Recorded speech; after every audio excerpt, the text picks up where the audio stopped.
House will come to order.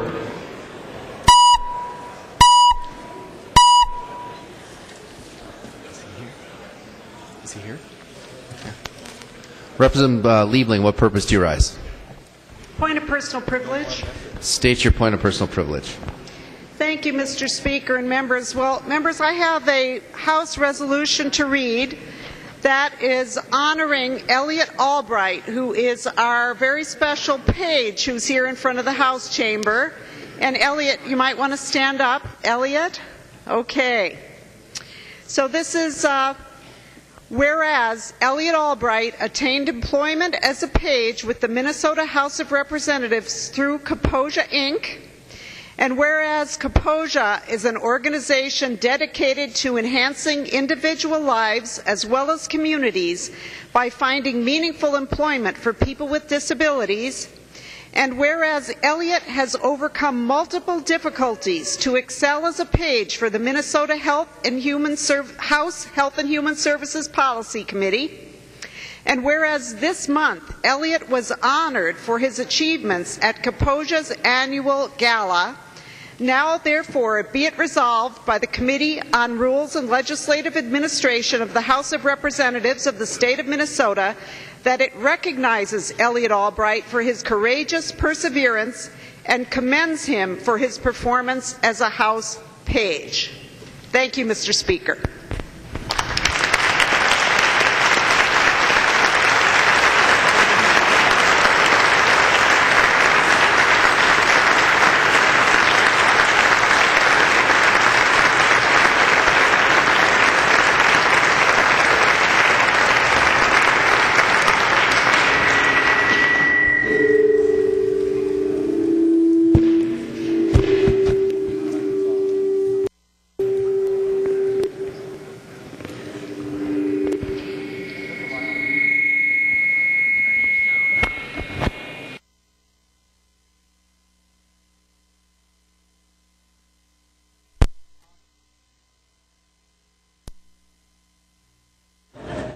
Point of personal privilege. Thank you, Mr. Speaker. I rise to a point of personal privilege to have everybody recognize one of our members who has a special milestone birthday today. And I know we don't normally do that, but this is a big milestone. I think this member is turning 60, if I remember right. Or maybe it's 50. Heck, it could be 40 by looking at him. But anyways, Representative O'Driscoll is celebrating his 50th birthday today. So please help me in recognizing him.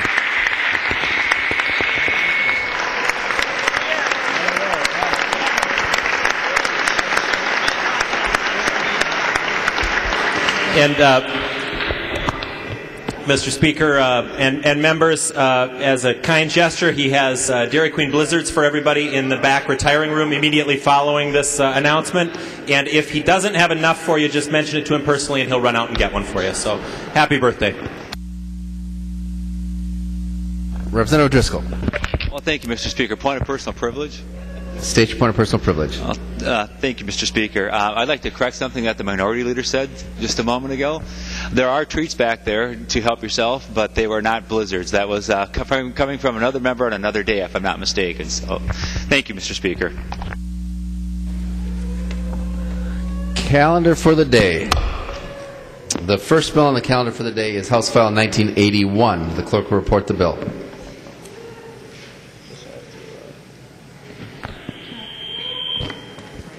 House File 1981, number 6 on the calendar for today, the first engrossment. An act relating to transportation. Representative Ward. Thank you, Mr. Speaker.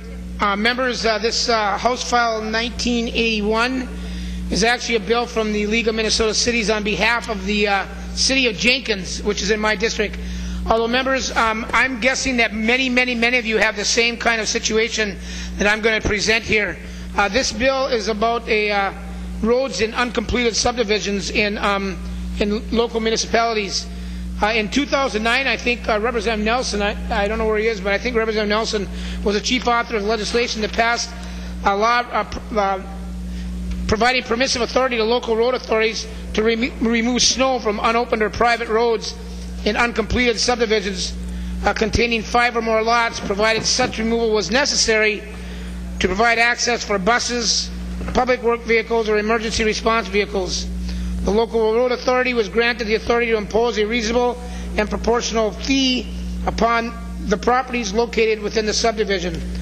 There was a sunset put on it, members, on that legislation in 2009 that was to end last year, and last year we extended that sunset for 1 more year. This bill would eliminate the sunset clause, making it possible for local road authorities to pass annual resolutions stating their intent to remove snow from such subdivisions of the citizens in that area. I would ask you to consider supporting this House File 1981. Members, thank you very much. House File 1981. There are no amendments at the desk. The clerk will give the bill its third reading. Third reading, House File 1981. Third reading. Any further discussion? Seeing none, the clerk will take the roll on the bill.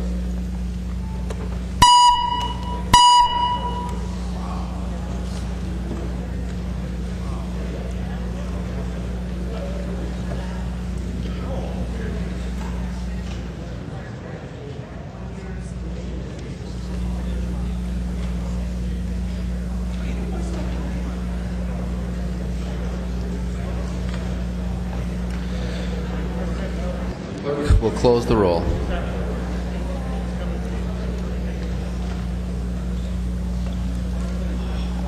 Hornstein votes aye.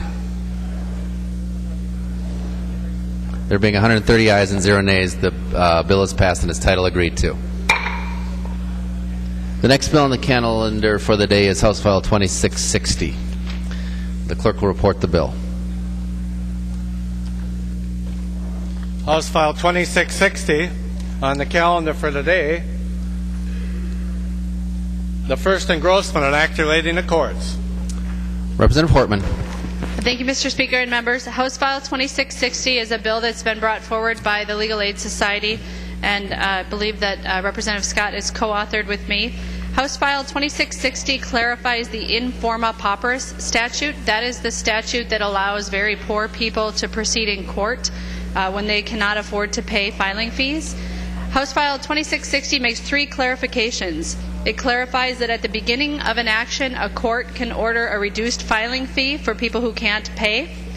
It clarifies that if a person becomes eligible to pay, that they can pay later on and the court can order them to pay. And it clarifies the term public assistance, which was never previously defined in statute. I respectfully request your support for the bill.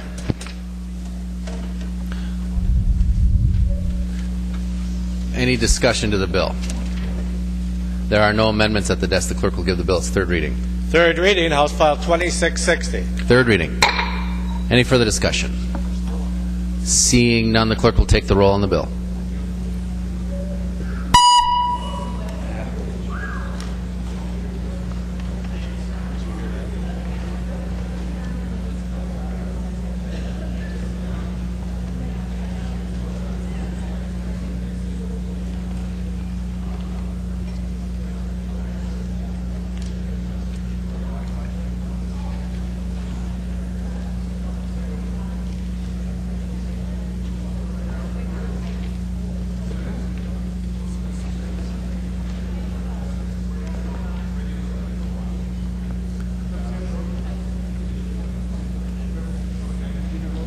The clerk will close the roll.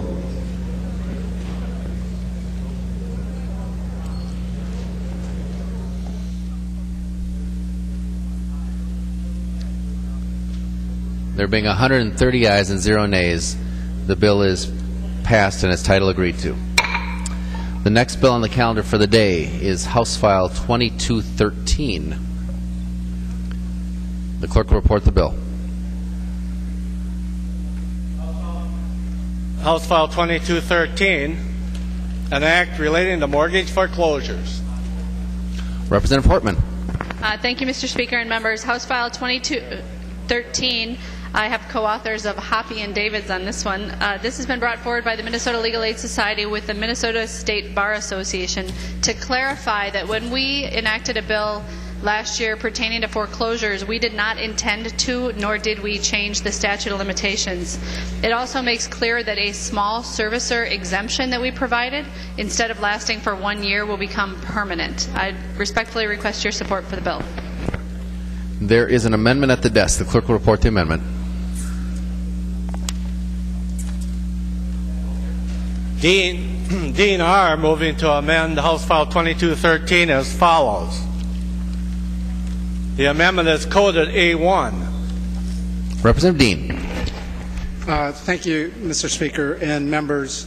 The amendment does a few things, and it's related to, of course, foreclosures. And while a number of foreclosures in Minnesota have dropped from the high of over 25,000 in 2010 to nearly 12,000 in 2013, it's still a problem. And for many homeowners, although the percentage has dropped drastically, if you're being foreclosed on, it's 100% for you.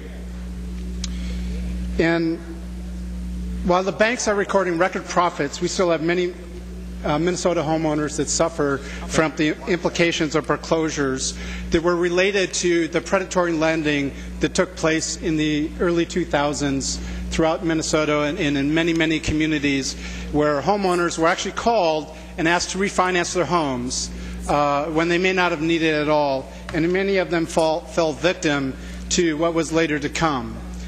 And some of you are real familiar with this bill. It's been heard in several, when it was a bill, heard in several committees, and many changes have been made to the bill. A few of them, well, first let me tell you what the bill does. It puts in place a process of mediation as part of the foreclosure process.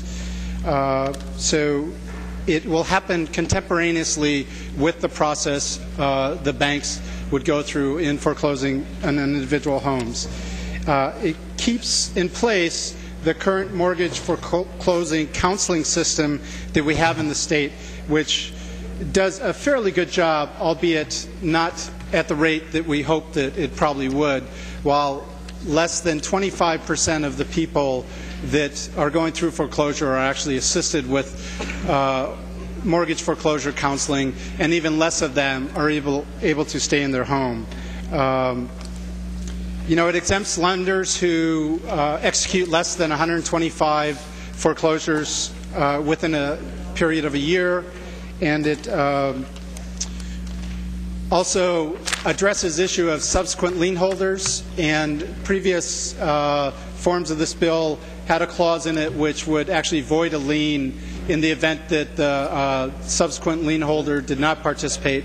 What this amendment does is it puts in place that banks are to notify individual lien holders, subsequent lien holders, and request that they participate in the foreclosure process. The whole idea being is we want people that have subsequent liens to be involved in any type of workout that's done with the bank and the particular homeowners.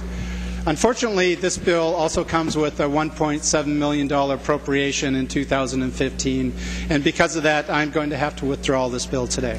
Thank you, Mr. Speaker. The amendment is withdrawn. There are no further amendments at the desk. The clerk will give the bill its third reading.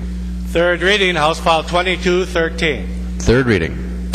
Any further discussion on the bill? Representative Hortman. Thank you, Mr. Speaker and members. I just want to remind you there is no opposition to the bill, and the small community bankers, the credit unions, strongly support the bill to make the small servicer exemption permanent. Appreciate your support. Seeing no further discussion, the clerk will take the roll on the bill.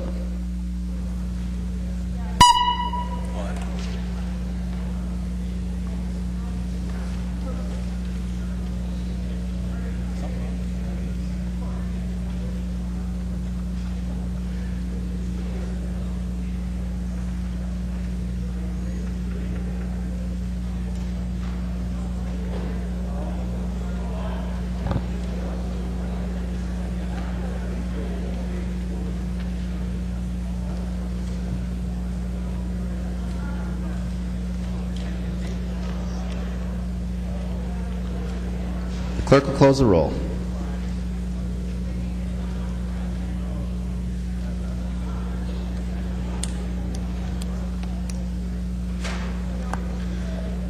There being 130 ayes and 0 nays, the bill is passed and its title agreed to.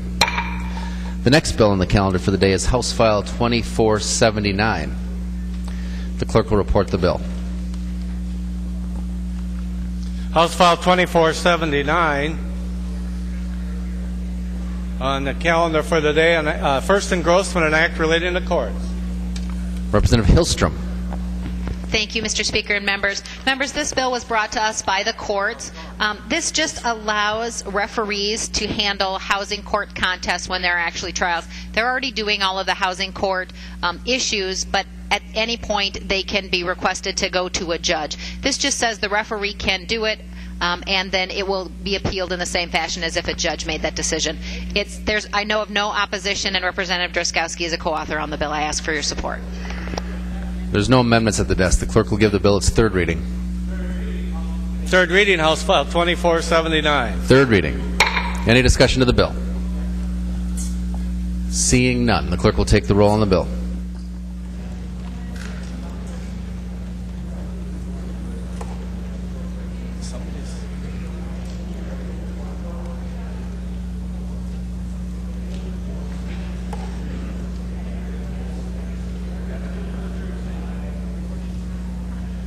There we go.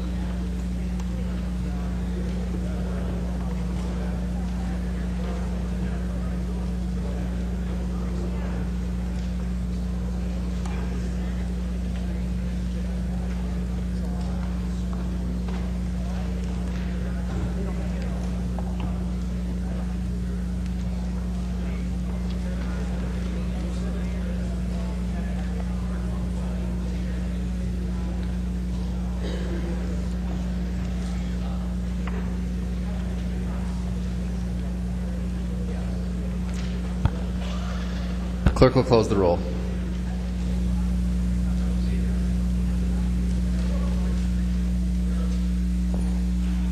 Where are we? McNamer votes aye. Carlson votes aye.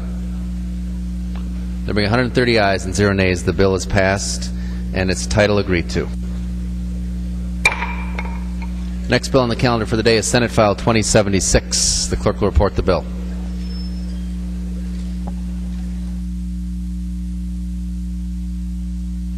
Senate File 2076, an act relating to Dakota County.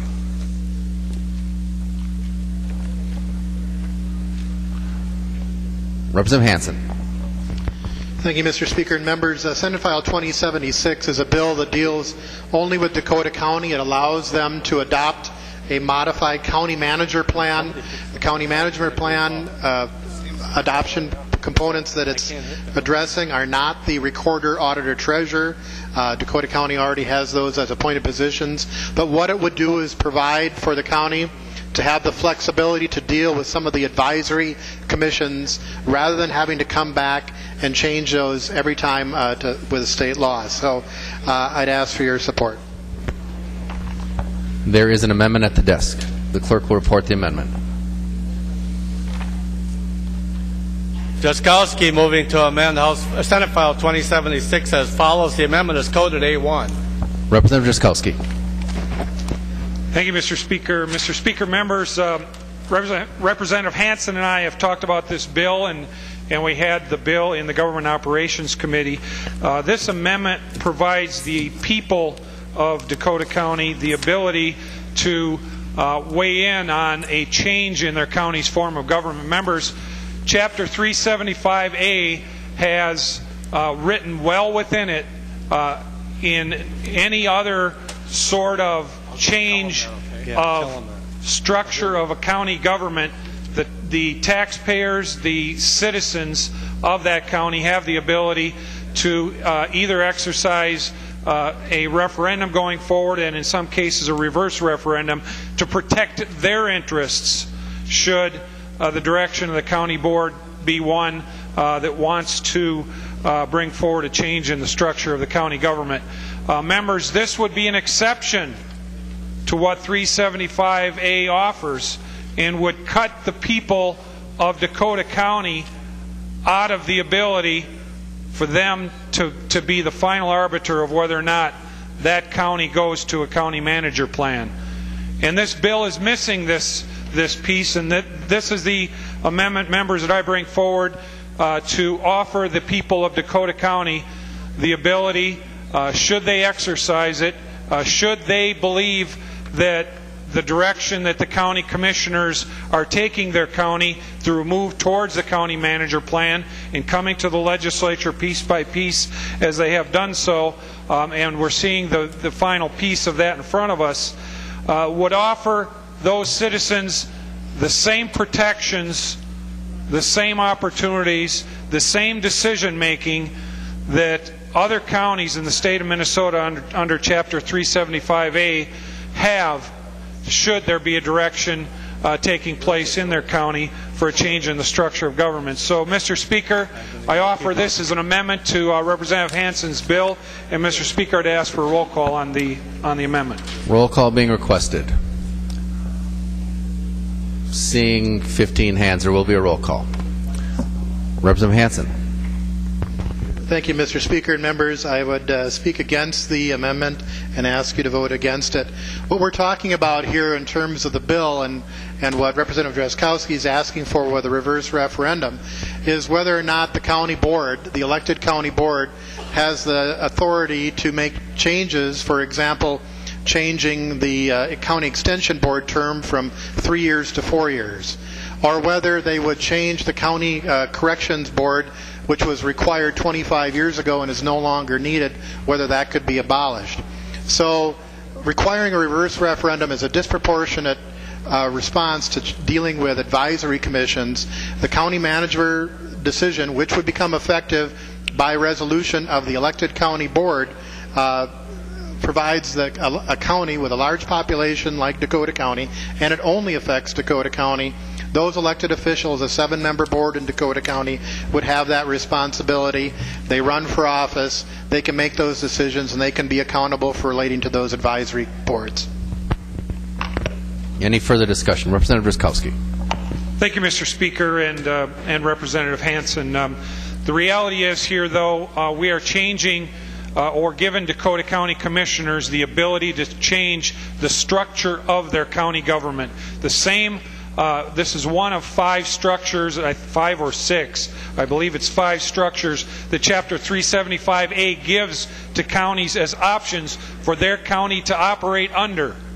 And so, members, what this bill gives is a Dakota County board, the commissioners, the full authority without any check by the people of their county to make that change to the county manager form of government on their own, without the people's input, or at least the opportunity for the people's input. Now, members, in talking with Representative Hansen and talking to other members that are from Dakota County, it sounds like most of Dakota County is in favor of Representative Hansen's bill and what will ultimately be the decision by the Dakota County Commissioners to make that change. But this provides at least the ability, should those citizens not want that, the ability for them to have that check in place. I'd encourage your support for the amendment. Thank you, Mr. Speaker. Any further discussion? Seeing none, the clerk will take the roll on the amendment.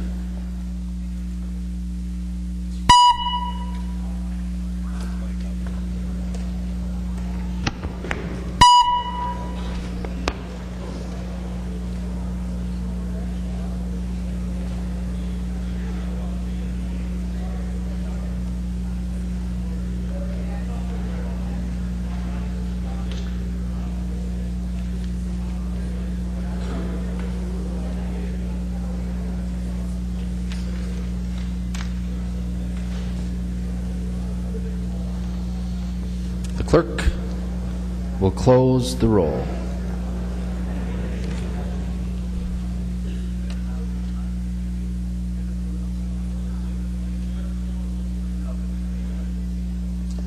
There being 51 ayes and 76 nays, the motion does not prevail. The amendment is not adopted. There are no further amendments at the desk. The clerk will give the bill its third reading. Third reading, Senate File 2076. Third reading. Further discussion of the bill. Seeing none, the clerk will take the roll on the bill.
The clerk will close the roll.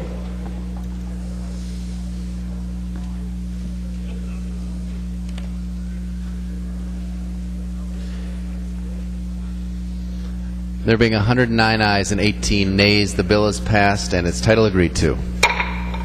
The next bill on the calendar for the day is House File 2834. The clerk will report the bill. House File 2834, the second engrossment, an act relating to energy. Representative Hortman. Thank you, Mr. Speaker and members. Today is Earth Day.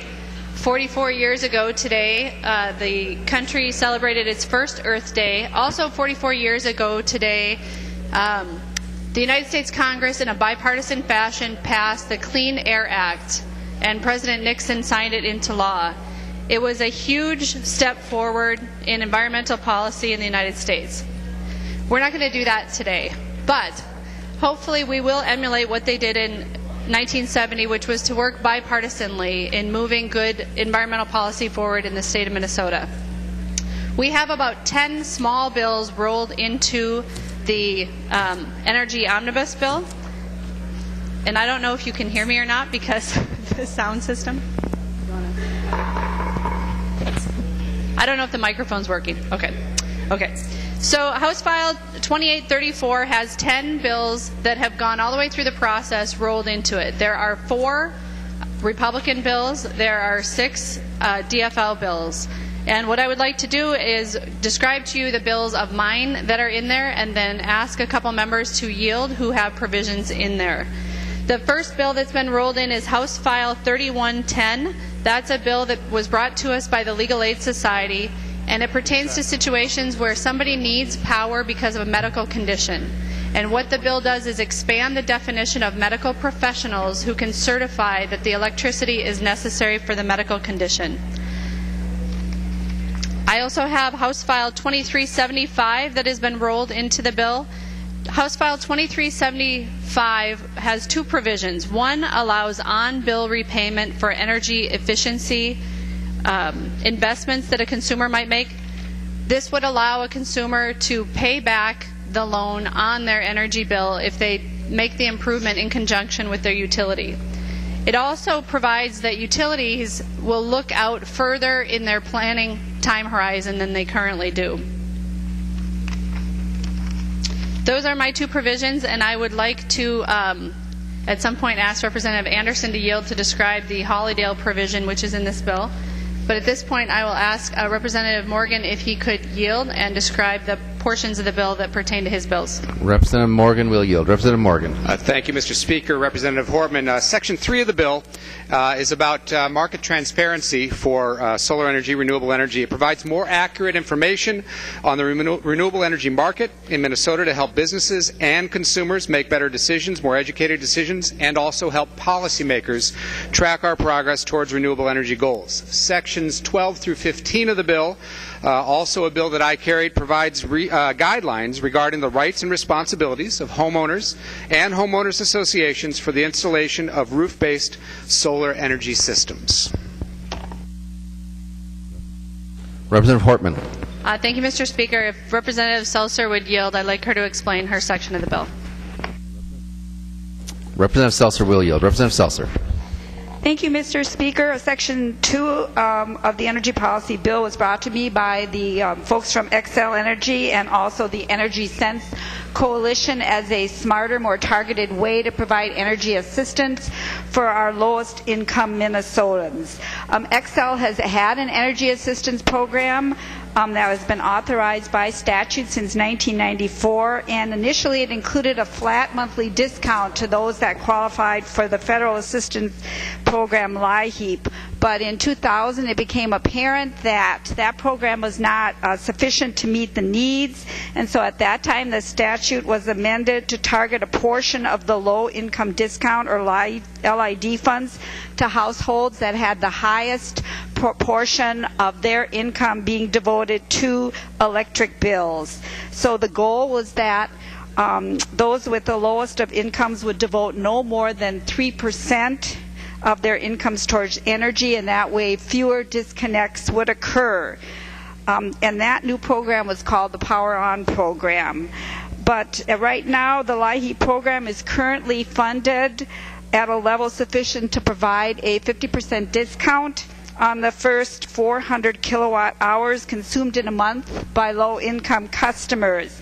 And unfortunately, as costs and those needing assistance has increased, what has happened is that the funding has been decreased for Power On.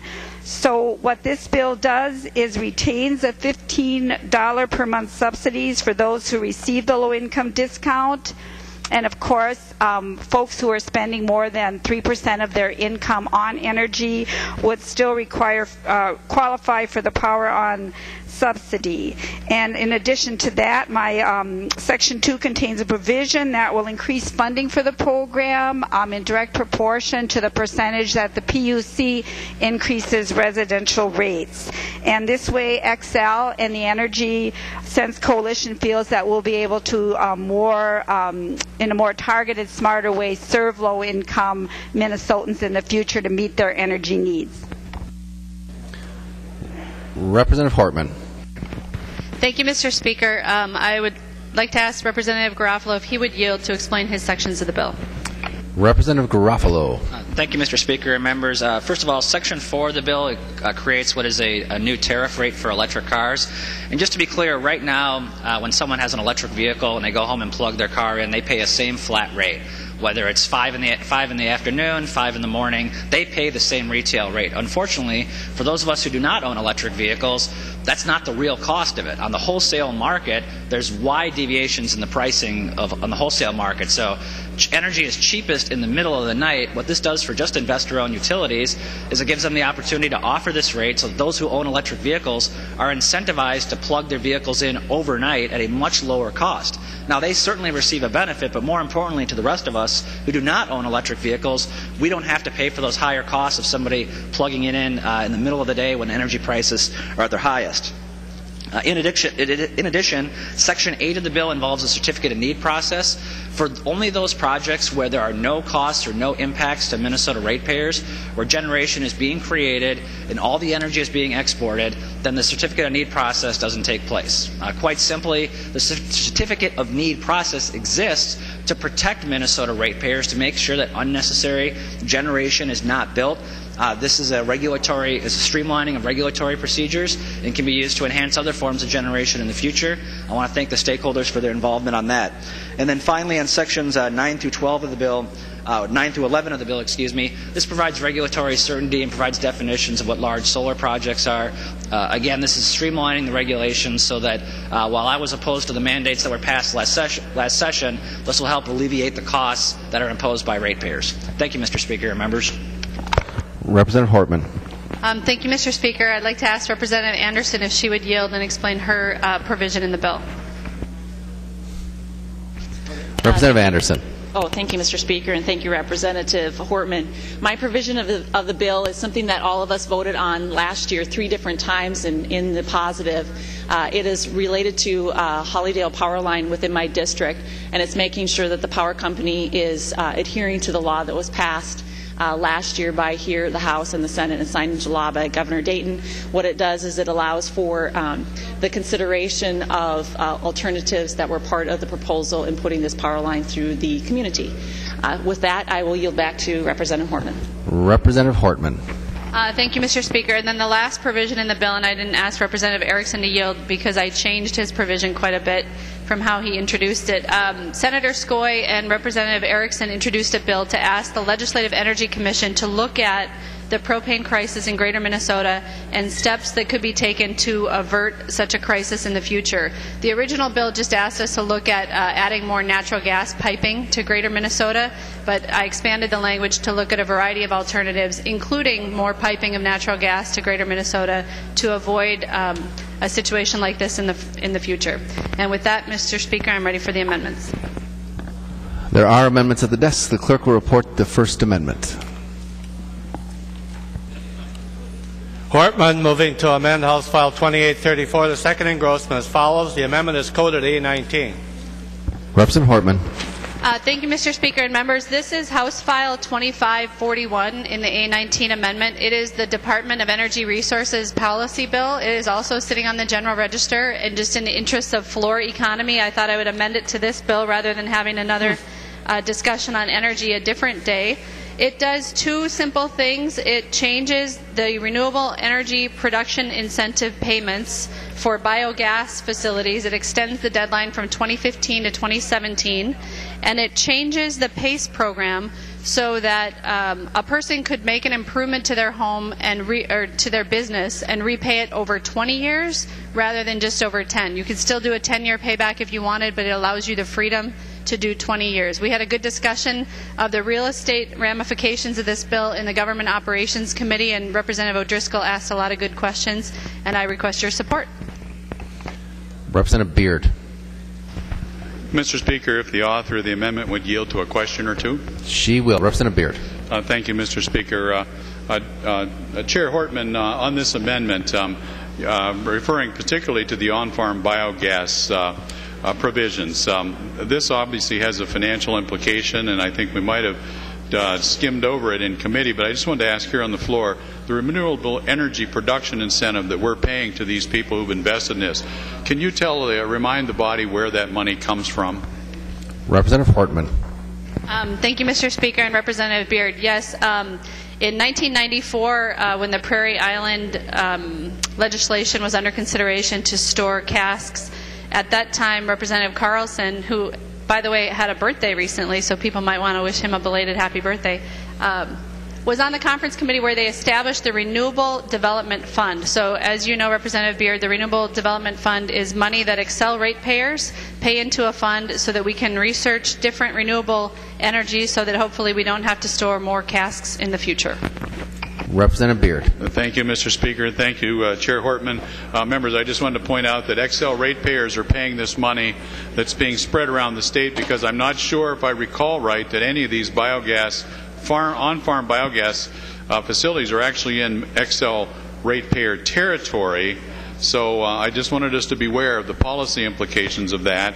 A couple years ago, this body actually did straighten out, as per the recommendation of the legislative auditor, the diffuse purposes that the Renewable Development Fund were being used for. I think you'll recall that some of the recommendations were that we were taking money from Excel ratepayers and we were sending it actually all over the country, not even just all over Minnesota. And so we tried to tighten that up, and I see that the belt is being loosened just a little bit more once again, but I understand how those things work.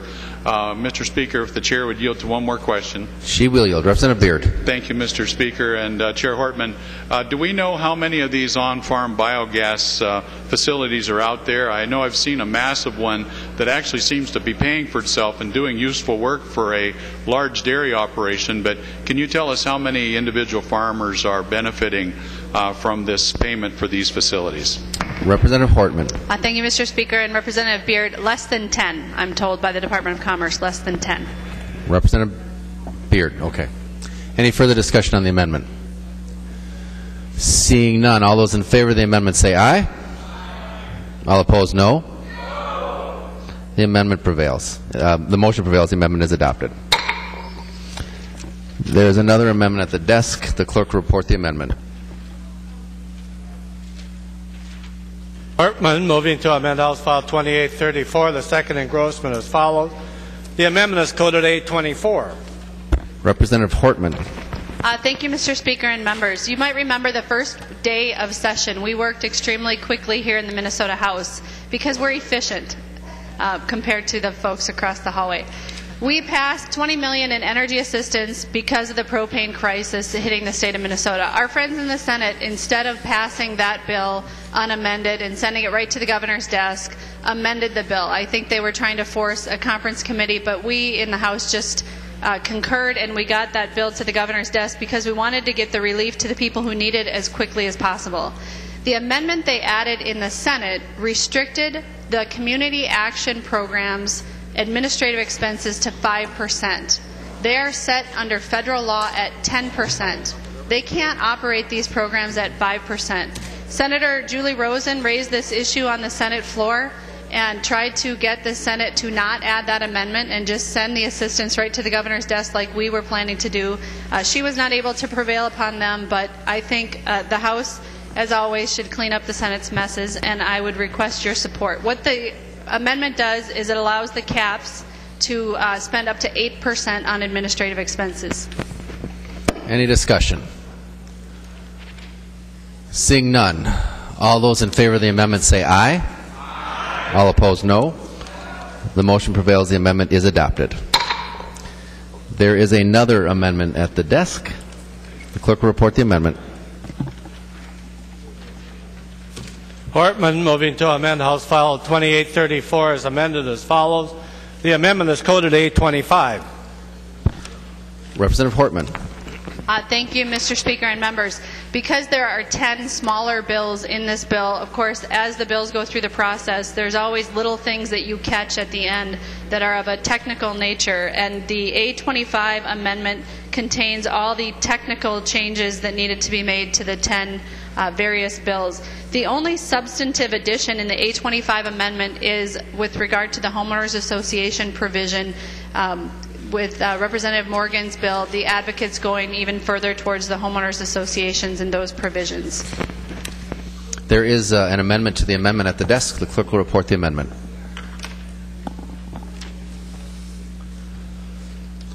Hortman moving to amend her amendment to House File 2834 as follows. The amendment is coded A26.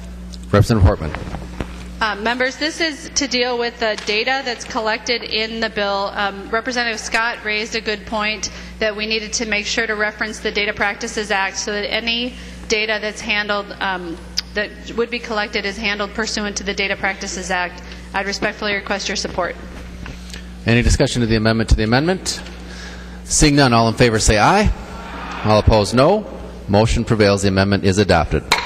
There is another amendment to the amendment at the desk. The clerk will report the amendment. Hortman moving to amend her amendment to House File 2834 as follows. The amendment is coded A28. Representative Hortman. Mr. Speaker, I'd like to ask Representative Marquardt to explain this amendment. Representative Marquardt.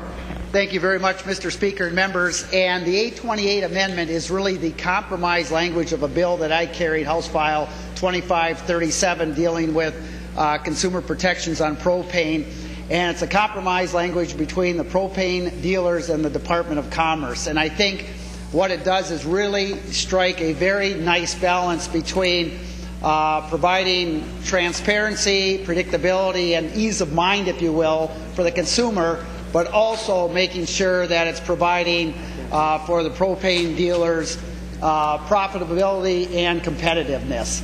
And so just a little background quickly on this, and I want to thank the governor and the Commerce Department and the propane industry for all of their work in coming together to reach a compromise on this. This will help over 200,000 households, farms and businesses around the state. But just a quick little background of why it came about. As you know, this winter we had a propane shortage crisis.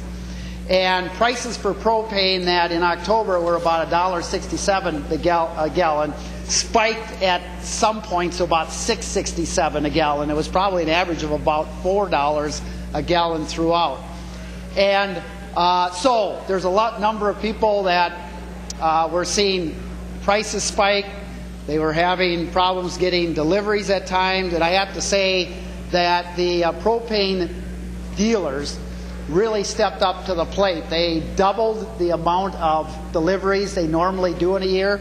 In fact, they did up to a few weeks ago about 367,000 more deliveries than they did the year before. So they really stepped up to the plate to make sure their customers had propane. At the same time, Governor Dayton and the Commerce Department were leaders in this, in making sure that not only were they trying to combat the shortages and talking to the federal government and elsewhere, but also working with the propane dealers in making sure that no one went without propane and no one went without heat. And so I really want to commend Governor Dayton for his leadership on that to make sure that things ran smoothly. But what we did here is a number. They set up a hotline and they received about 4,000 calls.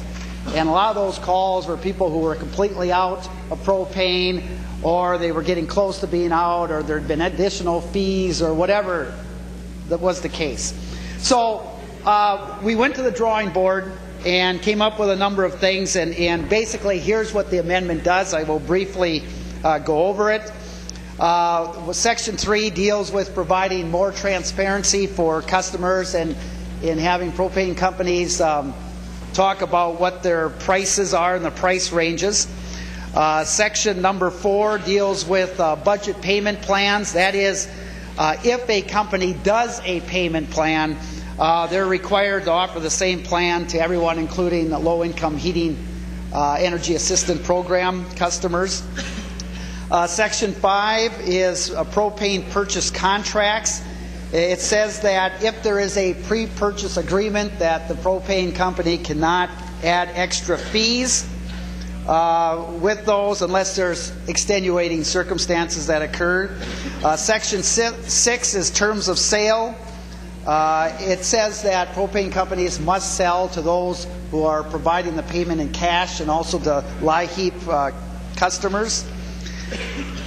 And subdivision 7, I guess the section 13 then also allows that the terminals run out of propane, that the Department of Commerce will be notified within 24 hours. And finally, the last section allows the Department of Commerce to do enforcement capability. So what's out of the bill are things like the cold weather rule is out, reporting is out, delinquency payments is out, requiring pre-purchase plans are out. So I think this is peace in the valley, as they say, and ask for a green vote on this amendment. Representative Beard. Mr. Speaker, thank you. And Representative Marquardt, I want to extend a thank you also. Members, the first bill that came forward, in my opinion, was classic overreach and government interference in private businesses, many of them small mom-pop shops that were trying to do the Lord's work and take care of their customers. I have to applaud the author of the bill for taking a step back and keeping control of the process and actually letting good people of goodwill actually talk it through and have a piece of legislation that could actually work without warping the marketplace and actually letting good people help people who really needed help. I might point out, and I know that the author of the amendment shares this sentiment, that we do have something we need our federal counterparts to fix, and that's the pre-purchase portion of LIHEAP. If we're going to take taxpayer monies and help people stay warm in the wintertime, people who really need help, it makes a lot of sense to buy it in, I don't know, July or August when it's $1.50 or $1.60, instead of waiting until the crisis is upon us and then trying to buy it for $6 a gallon.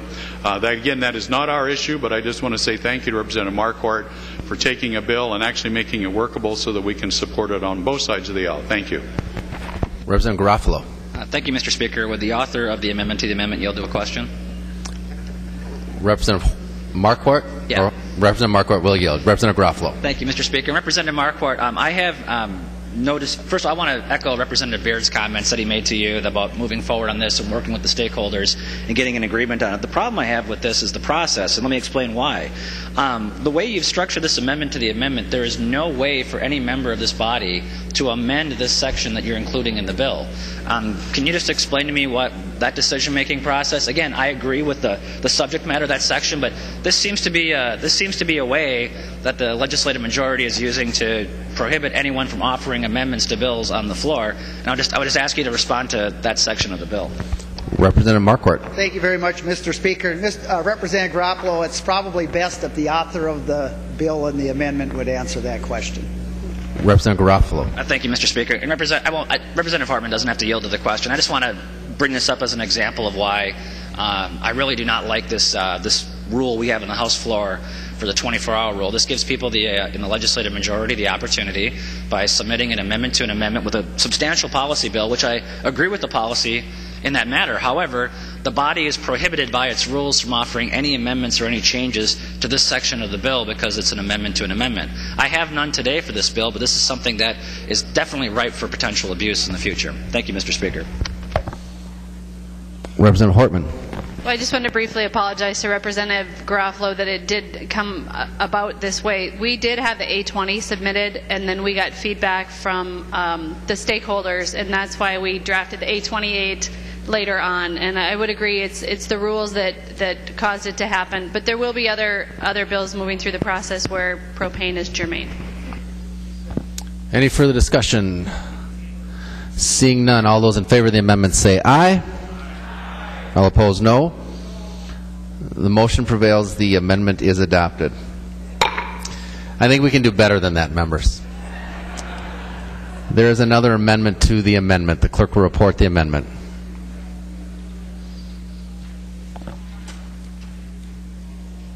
Peppin, moving to amend the Hortman amendment to House File 2834 as follows. The amendment is coded A29. Representative Peppin. Thank you, Mr. Speaker. I'd like a roll call on this amendment.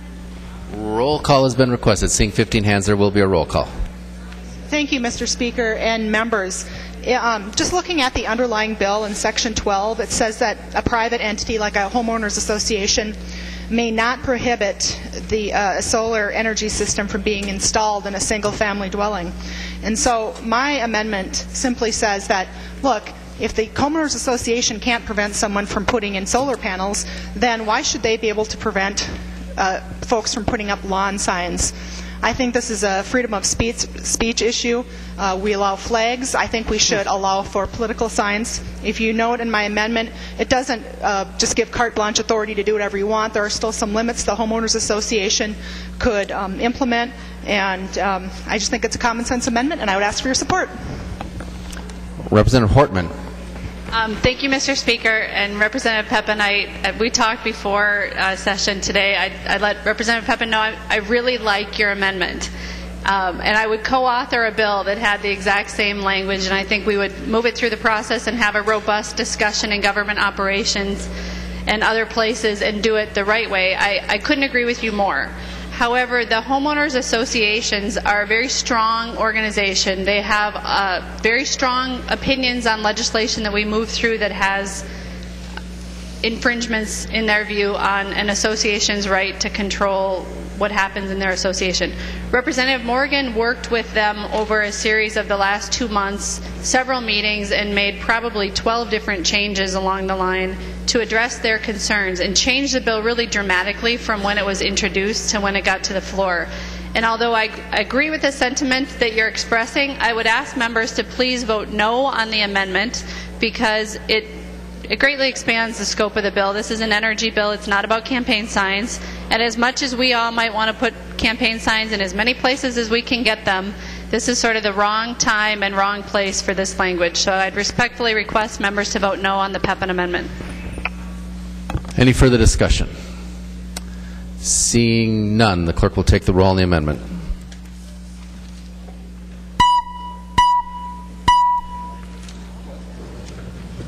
So I would.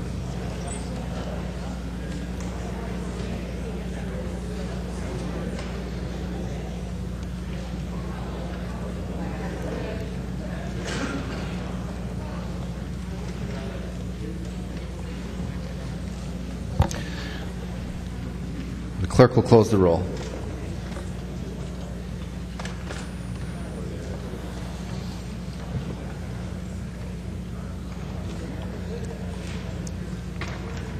There being 57 ayes and 74 nays, the motion has not prevailed. The amendment is not adopted. There is another amendment. We are back on the Hortman amendment. Any further discussion on the Hortman amendment? Representative Hortman.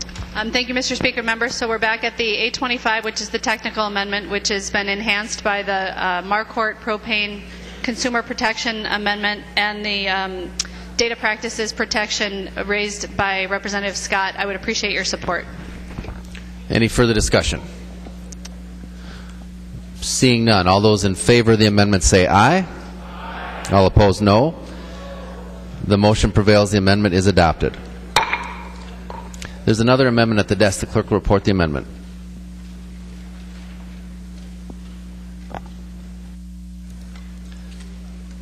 Grisha, moving to amend House File 2834, the second engrossment as follows. The amendment is coded 822. Representative Krisha. And thank you, Mr. Speaker and members. And I would just like to take a moment and have you consider this amendment. We have an ethanol plant in my district that was hit hard by the subsidies standards that we passed last year, and to the tune of about $90,000. So they approached me and said, hey, is there anything that you can do to help us out? They hire about 10 to 12 people, and they're really a central part of what we do for a select group of people. So as they approached me and asked if they could have some relief, I went back to what we did with the mining and the sawmill, and I wanted to get your take and hopefully get your approval on including them as the exemption for this. Representative Hortman. Thank you, Mr. Speaker and members. We had a really nice conversation last year about my solar energy bill, which I know the Republicans didn't like very well, and the Chamber of Commerce didn't like very well. In contrast, this year we have a bill that nobody dislikes. The Chamber of Commerce supports the bill. The utilities are indifferent, and the environmental community, the wind industry, and the solar industry support the bill. I think Representative Krisha raises an important issue, and we should definitely examine that in the context of a bill in committee and conversations in conference committee if there's something we can do about this particular situation, but I don't think adding an amendment on the floor is the right way to deal with the issue. Representative Krisha. And thank you, Mr. Speaker. And to the author of the bill, I'll accept that, and I appreciate that, and I'll take your word on that. I appreciate you working with it, and I'll ask to withdraw the amendment, Mr. Speaker. Representative Krisha withdraws his amendment. There is another amendment at the desk. The clerk will report the amendment. Beard moving to amend House File 2834 as amended as follows. The amendment is coded 1123. Representative Beard. Mr. Speaker, members, in 2007, this legislature passed what's been known as the Next Gen Energy Act. Buried within that bill was a provision that effectively prohibits the construction of new electric power plants in the state if they're powered by coal. Like it or lump it, that is our prerogative. But also, in what I consider an arrogant act of overreach, we also prohibited the importation of electricity that's produced by coal if that electricity is being purchased in the form of new power purchase agreements, and if those contracts exceed 50 megawatts or 5 years in duration, which is pretty much every power purchase agreement out there by our co-ops and our municipals and our investor-owned utilities, members. Effectively, we've stopped interstate commerce. The issue was raised at the time, but in the rush in 2007, you remember that was kind of the height of the panic about climate change, global warming to be precise, and we passed the bill. Not surprisingly, our neighbors in North Dakota sued in federal court, citing that very same reason, that we were in breach of interstate commerce. Also not surprisingly, last Friday, U.S. District Court issued a resounding finding that the Minnesota legislature overreached dramatically in that matter. Members, I'm sure it's only round one. The appeals will follow. But we could end this here and today by adopting this corrective amendment, which steps us back from the brink and acknowledges our mistake, and allows our neighbors in North Dakota to produce electricity in the best way they see fit and sell it at the best price possible to our cooperatives, municipals, and investor-owned utilities. I'd appreciate your support for the amendment, Mr. Speaker and members. Representative Hortman. Thank you, Mr. Speaker and members. There was a lawsuit pertaining to our 2007 Next Generation Energy Act, and there was a decision that came out on Friday. It's a 48-page decision. North Dakota is suing Minnesota about our law. I think that if every member in this body were to read that 48-page decision, we would have a variety of reactions to it. Mine is I'm a little bit insulted by what the judge has decided. And as one legislator, I can tell you my interpretation, I think the judge got it wrong. She thought that as Minnesota legislators, we were trying to tell people in North Dakota and South Dakota what they could do within their own borders. And just as none of us would ever try to set the speed limit in the state of Wisconsin, I don't think in the greenhouse gas bill that we passed in 2007 we were trying to tell North Dakota or South Dakota what they could do with their energy supply. I disagree with the grounds of the decision. I think it would be reversed if it goes up to the 8th Circuit if the parties take it up. But I think rather than Representative Beard and I debating the 48-page federal court decision and the 2007 greenhouse gas emission law here on the House floor on an amendment to a very bipartisan bill, I think we should have a hearing where we talk about, did the judge get it right? A federal judge has told us there's a problem with our statute. So we should maybe take a look at whether or not we need to fix the statute, and if we're going to do it, what is the right way to fix the statute? I don't think taking this kind of rough approach on the House floor is the right way to respond to the judge's decision, with which I strongly, strongly disagree. So I would ask members not to support the amendment. Representative Beard. Mr. Speaker, will the chair of the Energy Committee yield to a question? She will. Representative Beard.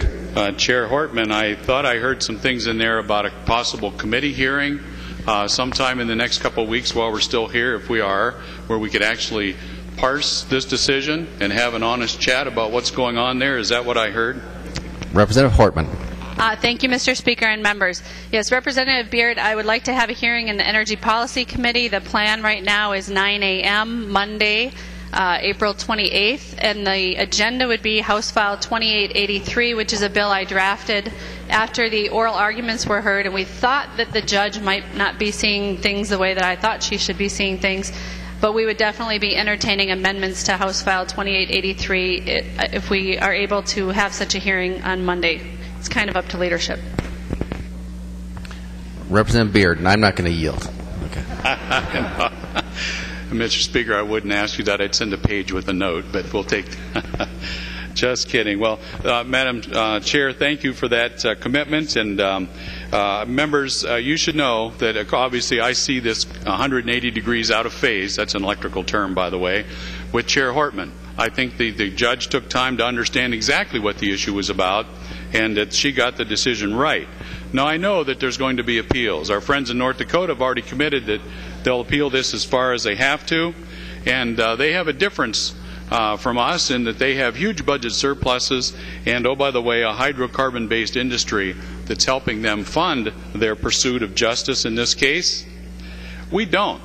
This is going to cost us millions to get this right. Either we do it here or we do it through the courts, and we'll lose there. That's my prediction, and I'd be happy to be proven wrong. No, I wouldn't. I'd be happy to be proven right. That's what I'd be. Members, we can let the taxpayers pick this up, but I want to just point out one other thing that just happened last week, too, that probably got lost in the Easter Passover rush. The North Dakota Public Utilities Commission looked at our renewable energy standard, especially the boost that we gave it in the 2000 Next Gen Act, and determined that Xcel Energy has been charging North Dakotans for the cost of complying with our renewable energy standard, to the tune of a little over $6 million a year, and they've ordered Xcel to refund to their ratepayers in North Dakota a little over $30 million. I don't have the answer today because I haven't been able to get the answer on where that money is going to come from. Will it come from Texas and Colorado ratepayers from Xcel Energy, or will that be coming out of the hide of Minnesota ratepayers because we've allowed the costs of complying with our renewable energy standard to splash over and affect our neighbors in the Dakotas? That's not the subject of this amendment today. The subject of the amendment today is to tell us we did this to ourselves. We're getting spanked for it. We may get spanked again. We can fix it ourselves. Perhaps now is not the time or place. I'm looking forward to that committee hearing so we can actually have legal minds come in and describe both sides of the issue, and maybe we can talk a little further about this. Mr. Speaker, I appreciate the opportunity to raise this issue with this body. I won't be here next year to help fix it, but I hope somebody does. And with that, Mr. Speaker, I'll withdraw the amendment. Representative Beard withdraws his amendment. There are no other amendments at the desk. The clerk will give the bill its third reading. Third reading, House File 2834 as amended. Third reading. Further discussion to the bill. Representative Hortman. I just want to thank all the members of the Energy Policy Committee for the time they put in looking at these bills that have been folded in. Especially want to thank the Republican lead, Representative Garofalo, for always providing plenty of feedback on the bills, and both partisan and nonpartisan staff for helping all the committee members this session. And members, I would respectfully request your support of this very bipartisan bill that's got a broad base of support. Thank you. Seeing no further discussion, the clerk will take the roll on the bill.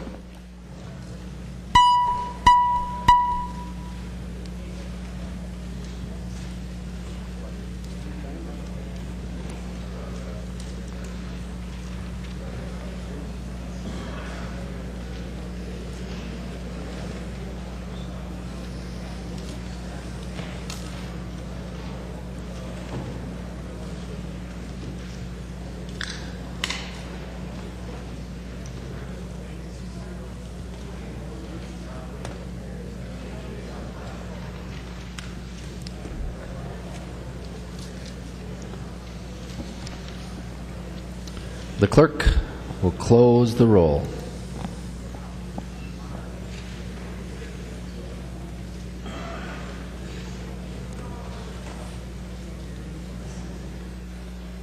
There being 85 ayes and 45 nays, the bill is passed as amended and its title agreed to. The next bill on the calendar for the day is House File 3084. The clerk will report the bill. House File 3084, the first engrossment, an act relating to transportation. Representative Bernardy. Thank you, Mr. Speaker. House File 3084 is the MnDOT unsession bill. It eliminates numerous unnecessary, obsolete, and outdated laws. By doing this, it helps it make the remaining laws easier to understand by our citizens of Minnesota. One example of the antiquated laws that we're getting rid of is the requirement to get a permit for a phone booth on a highway right-of-way. With the advent of cell phones, phone booths are a thing of the past. This bill also repeals several reporting requirements. In fact, one of them saves Minnesotans several thousands of dollars a year, $30,000 for the state alone, as well as savings for our local governments. In the bill, there's other highlights. For example, Section 2 exempts passenger rail projects from additional reviews.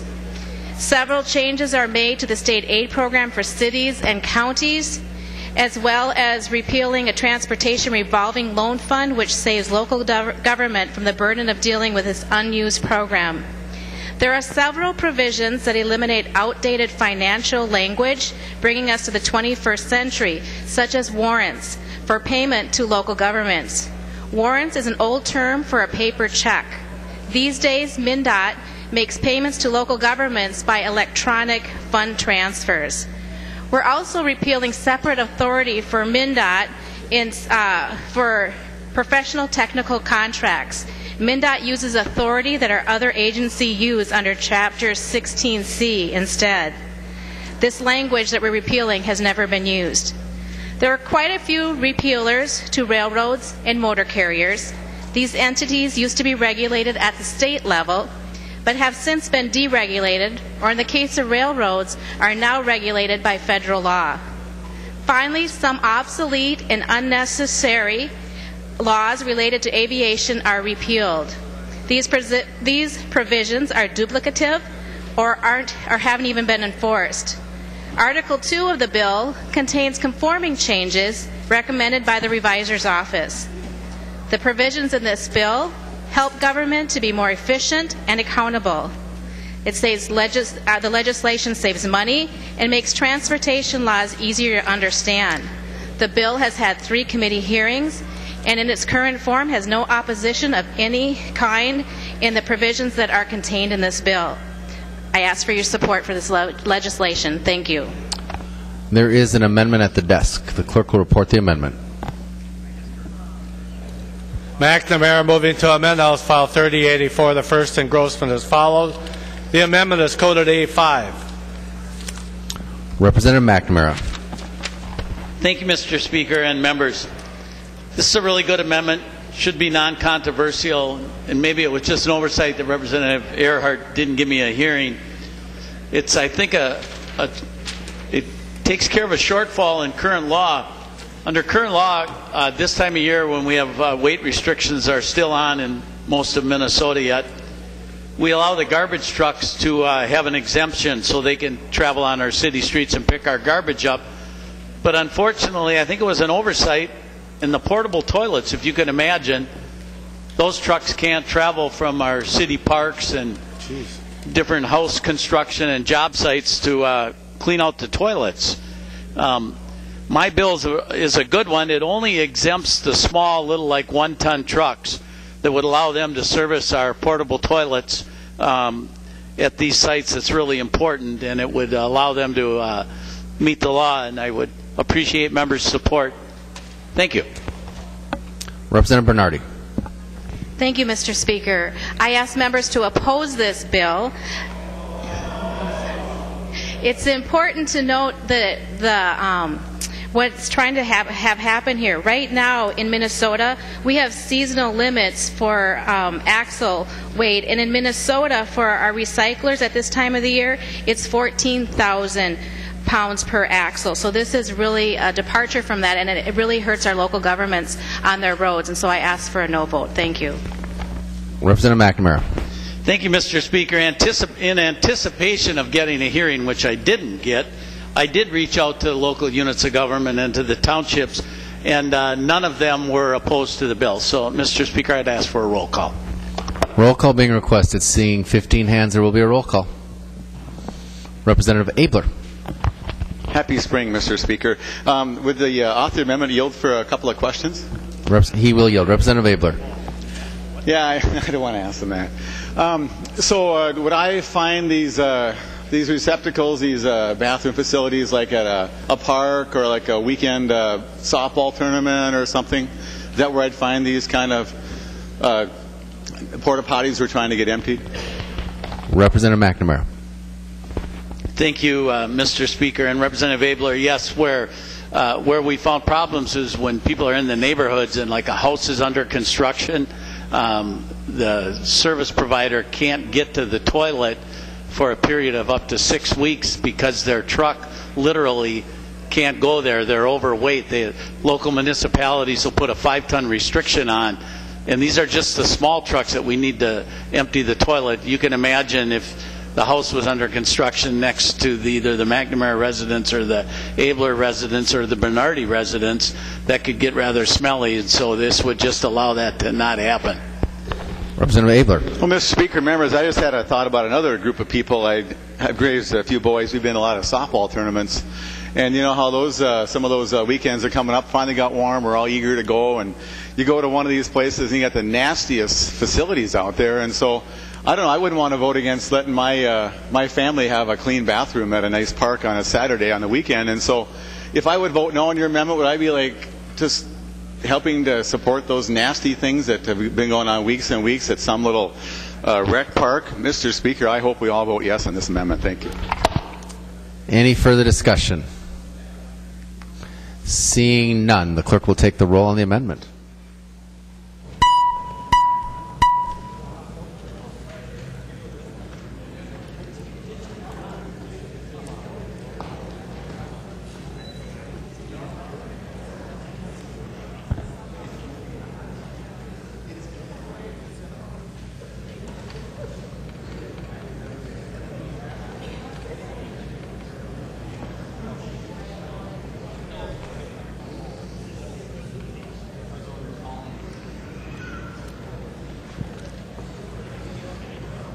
Clerk will close the roll.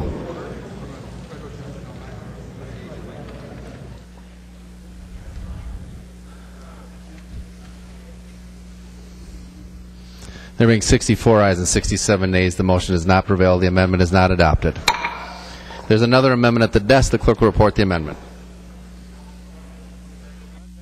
Runbeck moving to amend House File 3084, the first engrossment as follows. The amendment is coded 1122. Representative Runbeck. Thank you, Mr. Speaker. I'm going to withdraw the amendment. Representative Runbeck withdraws her amendment. There are no other amendments at the desk. The clerk will give the bill its third reading. Third reading, House File 3084. Third reading. Any further discussion of the bill? Seeing none, the clerk will take the roll on the bill.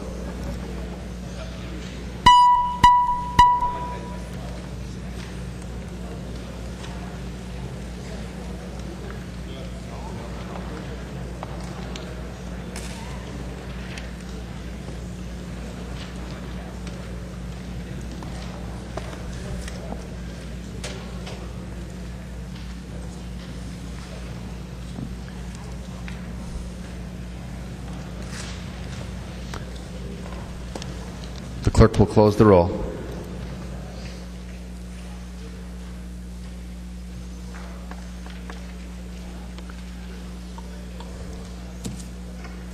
There being 118 ayes and 12 nays, the bill is passed and its title agreed to. The next bill on the calendar for the day is House File 2392. The clerk will report the bill. House File 2392, the first engrossment, an act relating to transportation. Representative Hornstein. Thank you, Mr. Speaker. Members, House File 2392 just simply updates and clarifies existing law pertaining to state procurement of clean vehicles, which include flex fuel vehicles, electric vehicles, hybrids, and plug-in hybrid vehicles. And this just simply clarifies that we're looking at the complete life cost of ownership of these vehicles rather than simply the sticker price on any given day.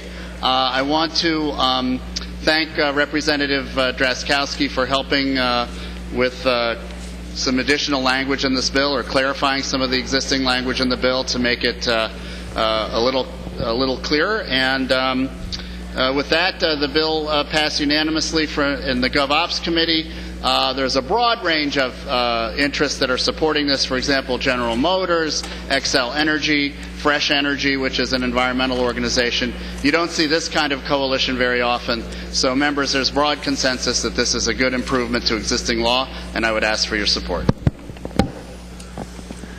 There is an amendment at the desk. The clerk will report the amendment.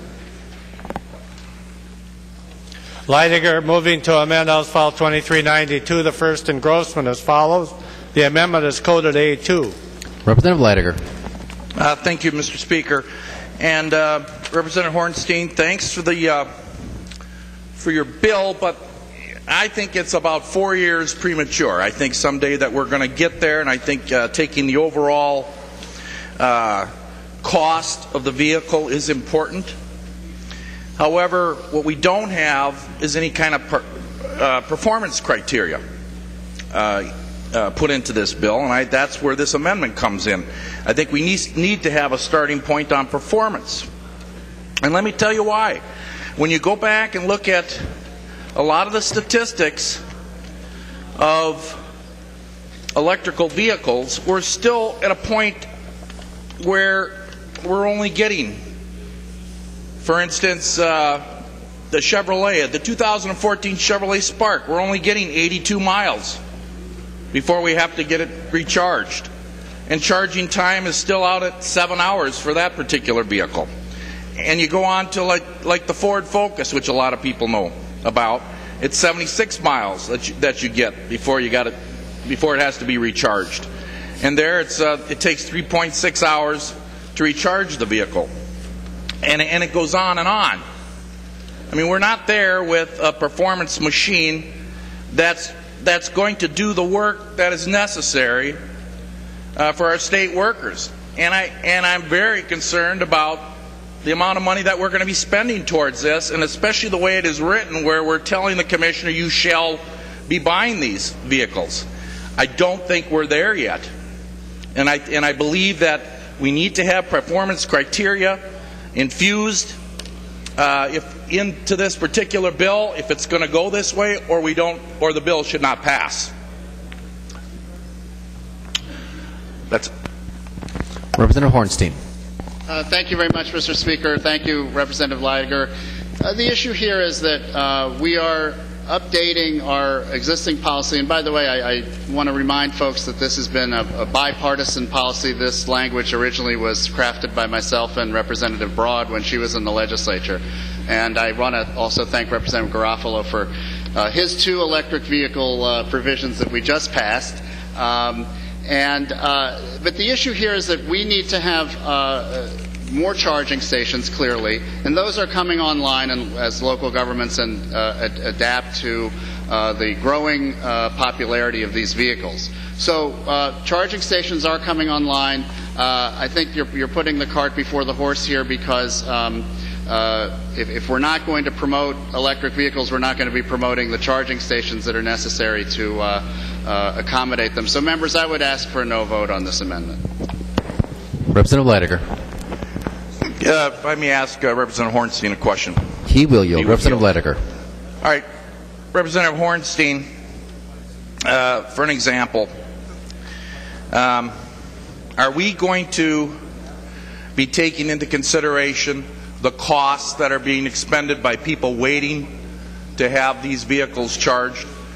The rate that we pay these employees if they're sitting around waiting for that, is that going to be part of the overall total cost of the vehicle?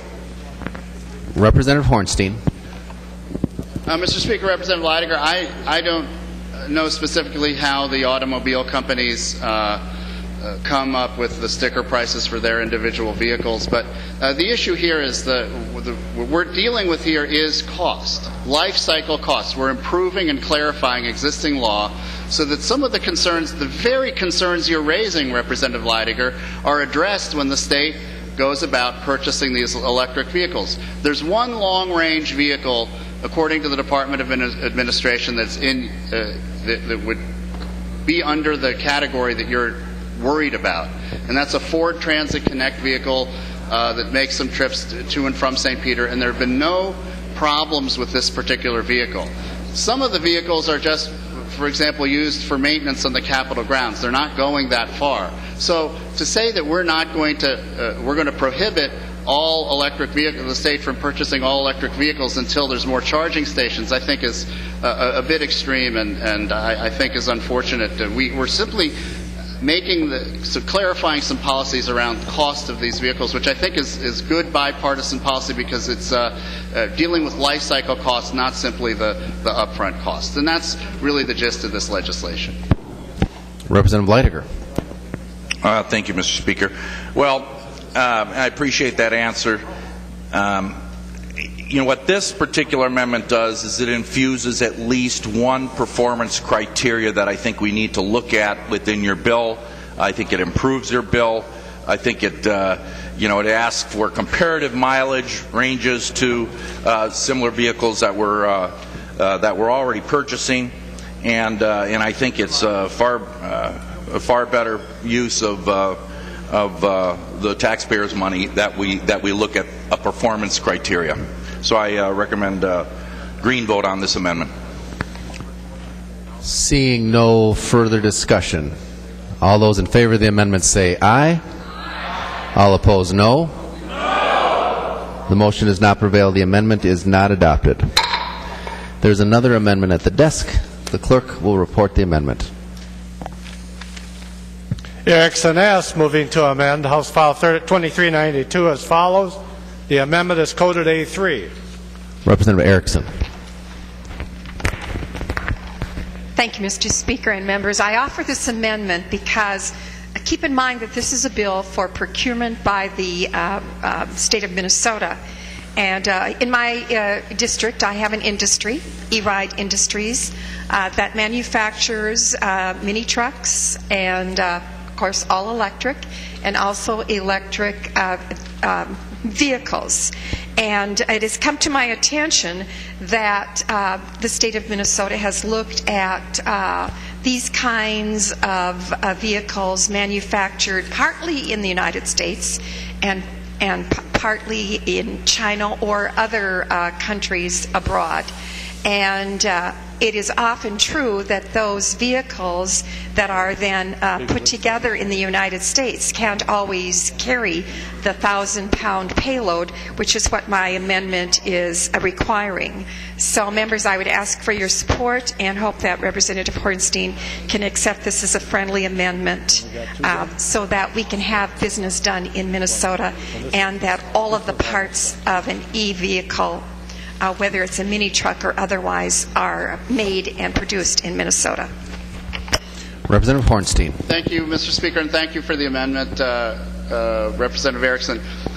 When I discussed this with the Department of Administration, they made a point which I agree with, which is we don't want to necessarily constrain their purchasing policies, and there may be instances where purchasing this kind of vehicle is appropriate and sometimes it's not appropriate, and I don't think it's really right for us as a legislative body to kind of micromanage that piece. So while I'm sympathetic, I think it's a good company that you're working with in your district, Representative Erickson. I would ask for a no vote on the amendment. Representative Erickson. Mr. Speaker, I apologize, but I had an amendment to this amendment. It would be the A11 amendment to this A3 amendment, and I'd like to offer that at this time.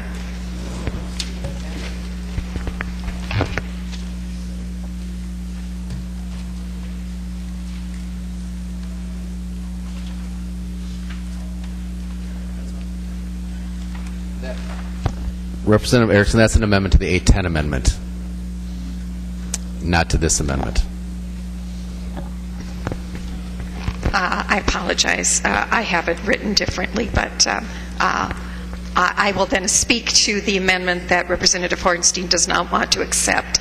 Members, let's keep in mind that we want these vehicles that the state of Minnesota will purchase to be made here, if for the most part, by small business in our state of Minnesota, but most of all for these vehicles to be made here in the United States and totally made. And those that come from other countries will not carry this kind of payload. So I would still ask for your support, members. Seeing no further discussion, all those in favor of the amendment say aye. Aye. All opposed, no. No. The motion prevails. The amendment's not adopted. There's another amendment at the desk. The clerk will report the amendment. Pepin moving to amend House File 2392. The first engrossment as follows. The amendment is coded A4. Representative Pepin. Thank you, Mr. Speaker and members. My amendment is very simple. It just said that a motor vehicle purchased by the commissioner or agency must have a capacity for at least 5 passengers and must meet minimal industry and safety standards. The purpose is because I want to promote efficiency, make sure that if we're purchasing vehicles that we're doing so efficiently and not just vehicles that will only hold a small amount of people. And of course we want to make sure that we're meeting industry standards. And Mr. Speaker, I'd like a roll call on the amendment. Roll call has been requested. Seeing 15 hands, there will be a roll call. Thank you, Mr. Speaker. And I think I have an amendment to the amendment. There is an amendment to the amendment. The clerk will report the amendment. Pepin moving to amend her amendment as follows. The amendment is coded A12. Representative Pepin. Thank you, Mr. Speaker and members. The amendment to the amendment just adds a little bit more clarity to my amendment. In my A4 amendment, I suggested that the vehicle should meet minimum industry safety standards, and I wanted to be more clear on that. So my amendment to the amendment just says it has to have a minimum rating of 4 stars in the National Highway Traffic Safety Administration's safety rating program, and that's just to be very specific. So I don't think this part of the amendment's all that controversial. I'd appreciate a yes vote on this. Any discussion to the amendment to the amendment? Representative Hornstein. Thank you, Mr. Speaker. Thank you, Representative Pepin. And as we talked about earlier, I'm sympathetic to obviously to traffic safety, as I think we all should be. And I think your amendment to the amendment does provide a little bit more clarity. I think your initial amendment was really asking us to do something in federal rulemaking, which would be inappropriate. But the problem I see with this is you're linking the traffic safety with this 5-person requirement. And there are quite a few vehicles that the state procures to do simple maintenance tasks. Again, these small vehicles that go around campsites picking up garbage that we talked about earlier. And these are very small vehicles that are appropriate to the task. So we don't need a 5-person vehicle going around a campsite collecting refuse. We don't need a 5-person vehicle mowing the lawn on the Capitol Mall. So I think this is really constraining, and in fact may even do the opposite of the intention in terms of efficiency and cost savings if we're buying these 5-person vehicles to do tasks that are more appropriately done by much smaller vehicles. But I am sympathetic to the safety issue, and perhaps we could work on that next year together.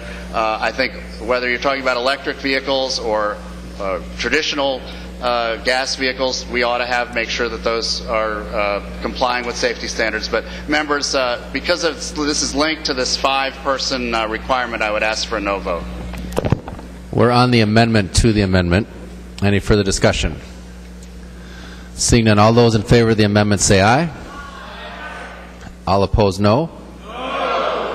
The motion does not prevail. The amendment is not adopted. On the Pepin amendment, further discussion. Representative Pepin.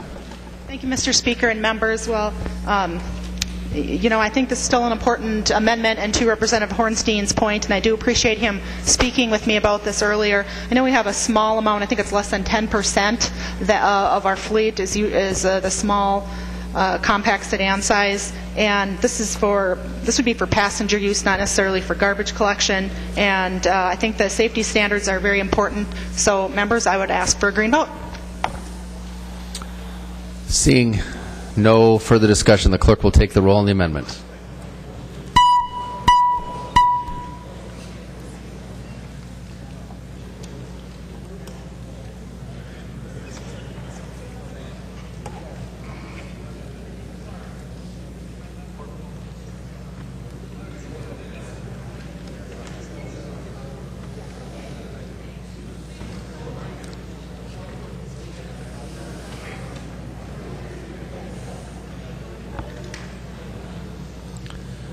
The clerk will close the roll.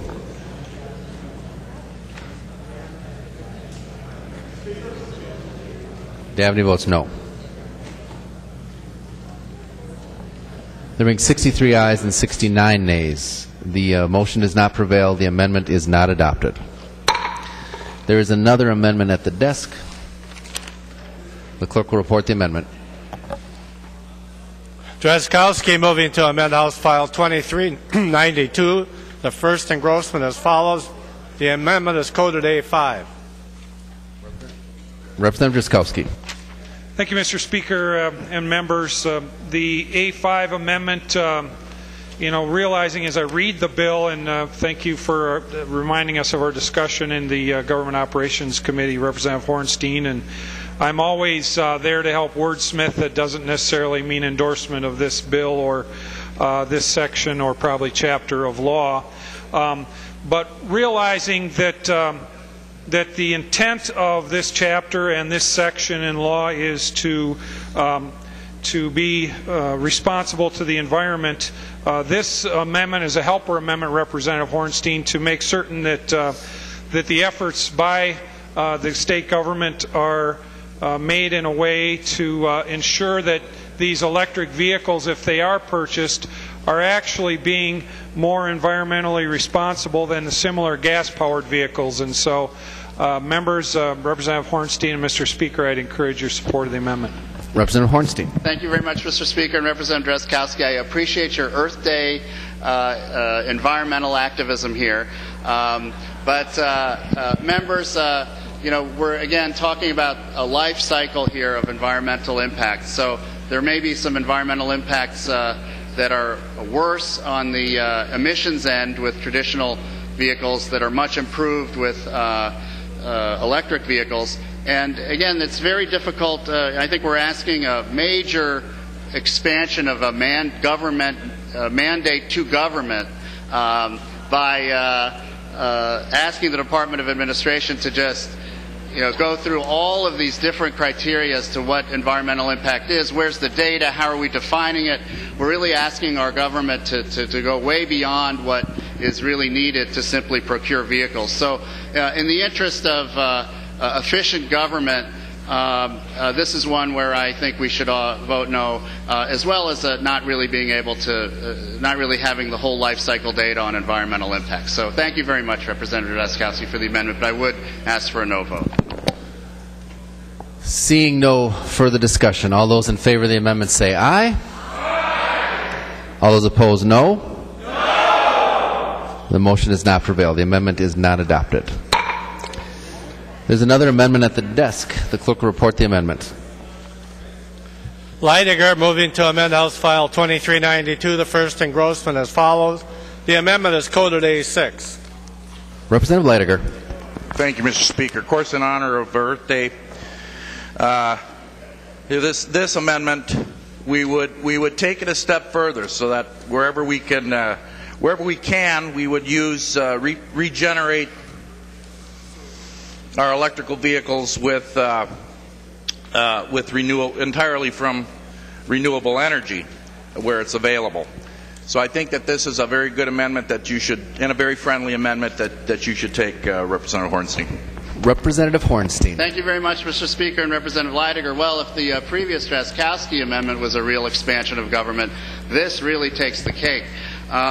We are doing this renewable. I, of course, am the author of the Renewable Energy Standard, a proud author which we passed through the House last year. The Senate did not comply with that. But the goal ultimately is to have electric vehicles powered by renewable energy, but there are some efficiencies with traditional energy that we can utilize now. Again, that's the Garofalo legislation that we just passed around rates and equalization of rates.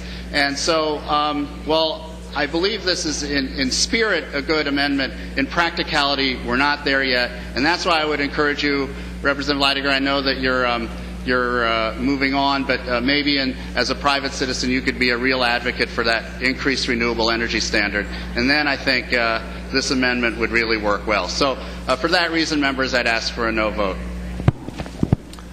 Representative Garofalo. Thank you, Mr. Speaker. First of all, and I warned Representative Hornstein about this, I want to find out who the true believers are in the DFL caucus. I want to know who they are, so I'm going to ask for a roll call on this, Mr. Speaker. Roll call being requested. Seeing 15 hands, there will be a roll call. And Mr. Speaker, I too join Representative Hornstein in opposing this amendment, but I want to find out who the true, real progressives are in that caucus, and who's going to rise up and seize have the proletariat rise up and seize the levers of production. I want to see who's out there with this. So I'll be voting no, though, Mr. Speaker. Seeing no further discussion, the clerk will take the roll on the amendment.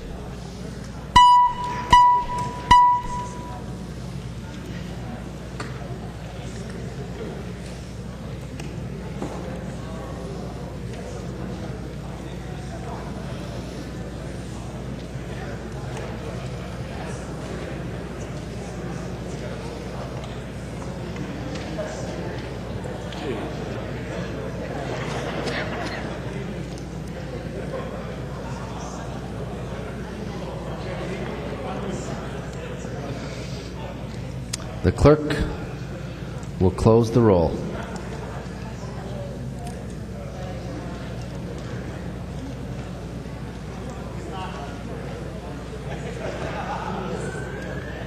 There being one aye and 130 nays, the motion has not prevailed. The amendment is not adopted.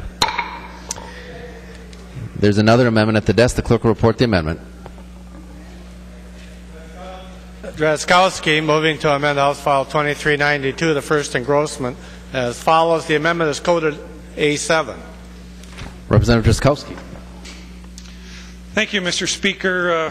Mr. Speaker, members, we have with us now since last year Representative Metza, and I kind of miss Representative Ruccavino, although I do thoroughly enjoy Representative Metza, but Representative Ruccavino would always have the Made in America amendments, and similar to Representative Garofalo's encouragement to see what kind of interest there is in the DFL caucus for some more of the same type of Made in America mandates. I thought I would introduce this amendment and encourage your consideration.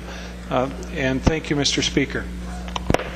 Representative Hornstein. Thank you, Mr. Speaker and members. And I again ask the Department of Administration, are you buying American? They say pretty much for the most part they are. Now, their caution on this was there may be some parts of vehicles or actual vehicles that they need to procure for a very specific purpose that may have not fit this criteria. And then we're again constraining their ability to get the job done, which is, after all, what the Department of Administration and our agencies, DNR, PCA, etc., need to do with these vehicles. So, I understand the sentiment, Representative Drazkowski, but I would ask for a no vote. Representative Kahn. Representative Drazkowski, I know Representative Rukavina. I served with Representative Rukavina. And Representative Drazkowski, you all know Representative Rukavina. Representative Drazkowski. Thank you, Mr. Speaker. I'd ask for a roll call, Mr. Speaker. Roll call has been requested. Seeing 15 hands, there will be a roll call. And by the way, Mr. Speaker, Representative Rukavina would ask for a roll call. And members, I encourage a no vote on the amendment. Seeing no further discussion, the clerk will take the roll.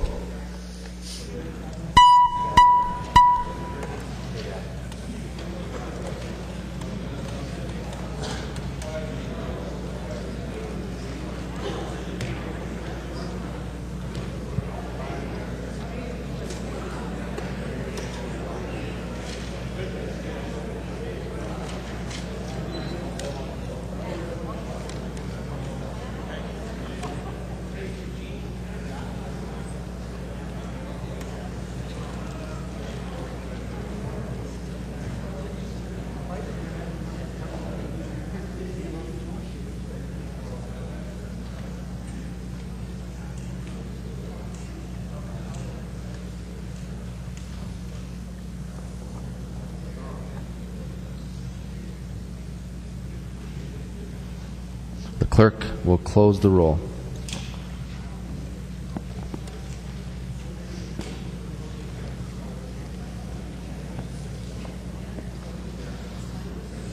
There being 49 ayes and 79 nays, the motion does not prevail. The amendment is not adopted. There's another amendment at the desk. The clerk will report the amendment. Drazkowski moving to amend House File 2392, the first engrossment as follows. The amendment is coded A8. Representative Drazkowski. Thank you, Mr. Speaker. Mr. Speaker, I'd like to withdraw the amendment. Representative Drazkowski withdraws the amendment. Representative Metsa, what purpose do you rise? Thank you, Mr. Speaker. I just wanted to point out to Representative Drazkowski that Representative Rukavina would have voted for his own amendment.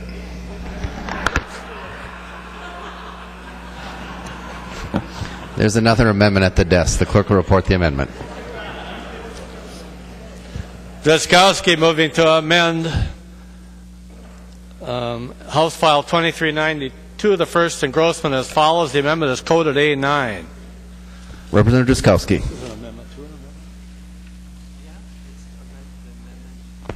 Mr. Speaker, I'd withdraw this amendment too. I believe it's identical to the previous one. Representative Drazkowski withdraws his amendment. There's another amendment at the desk. The clerk will report the amendment. Erickson S. moving to amend House File 2392, the first engrossment as follows. The amendment is coded A10. Representative Erickson. Thank you, Mr. Speaker, and Representative Metsa. Out of respect to Representative Rukavina, I probably was the only Republican who voted with you. So I want to say that it is very important that the vehicles that are purchased by the Department of Administration for use by any one of our agencies should have all of its parts made in America. I disagree with Representative Hornstein when he talks about, well, some parts have to be made out of the country because they have to suit the needs of the Department of Administration. But we really are committed to vehicles that are made in Minnesota. So that's my opening statement. My amendment has to do with the limits of insurance liability requirements. Not too long ago, the Department of Administration did purchase a couple of mini trucks, utility vehicles from this industry in Princeton, Minnesota, E-Ride Industries, and didn't have a problem with their limitations on liability. And suddenly now they have sent them a letter saying that they must have a greater liability than $1 million. Members, these are small businesses, and I think we have 2 of them in Minnesota that manufacture utility vehicles. So for a small business, that's a business recognized by SBA who has fewer than 30 employees, to exceed their insurance liability as the Department of Administration is now demanding is going to deny these industries in Minnesota that manufacture the utility vehicles totally with Made in America parts, the opportunity. And Mr. Speaker, I have an amendment to this amendment also. So I'd like to offer the A11. There is an amendment to the amendment. The clerk will report the amendment. Erickson S. moving to amend their amendment to House File 2392 as follows. The amendment is coded A11. Representative Erickson. Thank you, Mr. Speaker. And this particular amendment puts a minimum gross vehicle weight, the rating for the GVWR at least 2,000 for lightweight trucks, because again, these trucks that may have parts manufactured outside of the United States do not guarantee that kind of rating. And so I'd like to offer that first as the amendment to my A10 amendment. I will ask for a roll call on the A10, but not on this one, Mr. Speaker. Representative Hornstein. Thank you very much, Mr. Speaker, Representative Erickson, members. We voted down a similar amendment just a few minutes ago, so I would ask again for a no vote. Any discussion? Seeing none. All those in favor of the amendment say aye. All opposed, no. The motion does not prevail. The amendment is not adopted. We are on the Erickson amendment. Representative Erickson. Mr. Speaker, I'd like to ask for a roll call. Representative Erickson requests a roll call. Seeing 15 hands, there will be a roll call. Representative Erickson. Thank you, Mr. Speaker and members. Again, I want to make a plea for doing business in Minnesota with a small business or with other small businesses that do likewise, and make sure that, as the amendment reads, that they have at least $1 million in liability. That doesn't mean they can't go beyond that, but I don't think the state of Minnesota should be denying that opportunity to these vehicles that are made in Minnesota. I ask for a yes vote. Representative Hornstein. Thank you, Mr. Speaker, members. Well, we're getting into now an area of insurance as it relates to state agencies, and there's a very long and complex set of issues here, and I don't think we should be addressing liability insurance on the House floor. It's certainly an important issue, but this is probably much more appropriately done in committee, and I would ask for a no vote. Further discussion? Seeing none, the clerk will take the roll on the amendment.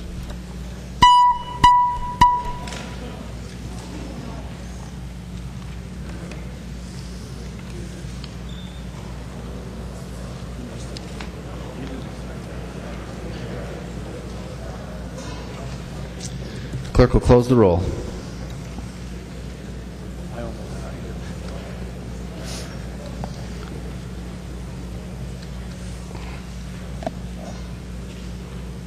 There being 62 ayes and 70 nays, the motion does not prevail. The amendment is not adopted.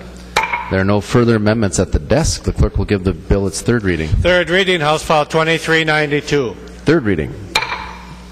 Representative Pepin. Thank you, Mr. Speaker.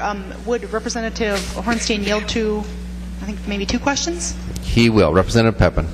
Thank you, Mr. Speaker. Representative Hornstein, I'm just curious why this bill wasn't heard in the Transportation Policy Committee. Representative Hornstein. Mr. Speaker, members, Representative Pepin, I think that in the past we've heard these, it's just an update of existing law, and it's traditionally gone through government operations because it's been related to state procurement. Representative Pepin. Thank you, Mr. Speaker.